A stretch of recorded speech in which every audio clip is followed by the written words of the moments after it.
මෙරට ප්‍රවාහන මාධ්‍ය සැපයුම්කරු ලෙස වසර 40ක විශ්වාසය දිනාගත් ඩේවිඩ් පීරිස් මෝටර් සමාගම බජාජ් පල්සර් මෝටර් සයිකල් මාදලි 4ක් මෙරටට හඳුන්වා දෙනු ලැබුවා. පල්සර් N125, පල්සර් N160 ප්‍රීමියර් සහ පල්සර් NS200 USD යන මෝටර් සයිකල් මෙරට වෙළඳපොළට එළිදැක්වීම පසුගියදා සිදු කෙරුණා. නවීන තාක්ෂණීය උපරිම ආරක්ෂාව සහ ඉහළ ක්‍රියාකාරීත්වය සහිත මෙම මෝටර් සයිකල් ශ්‍රී ලංකාවේ මෝටර් සයිකල් ක්ෂේත්‍රයේ කැපී පෙනෙන වෙනසක් සිදු කිරීමට සමත් වනු ඇති.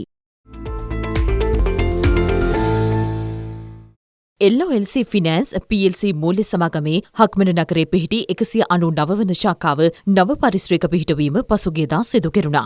හක්මන බෙලියත්ත පාර අංක 82 ස්ථානයේ පිහිට වූ නව ශාඛාව තුළින් LOLC ෆිනෑන්ස් PLC මූල්‍ය සමාගමේ ගනුදෙනුකරුවන්ට රන් අය ඇතුළු මූල්‍ය සමාගම සතුව ඇති සියලු පහසුකම් ලබා ගැනීමේ අවස්ථාව හිමි වනවා. PLC මූල්‍ය සමාගමේ සභාපති කොන්රඩ් ඩයස් මහතා ඇතුළු පිරිසක් මෙම අවස්ථාවට එක්ව සිටියා.